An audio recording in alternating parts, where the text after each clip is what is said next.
Hey, so I'm at this old ass laundromat, and it's fucked up, but it's around the corner from where I stay. So, boom, I come in, I look, I'm like, fuck it, it look raggedy, but I'll still do my laundry. So, there's water all on the ground, it's fucked up, but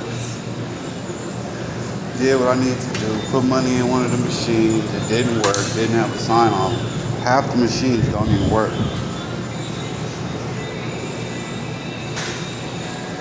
I'm saying, and the floor, like, look, cigarette butts.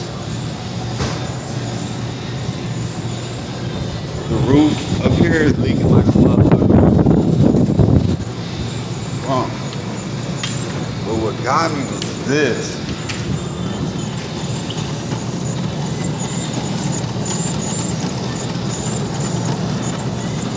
It says check inside machine for children, pets, foreign objects before loading and starting.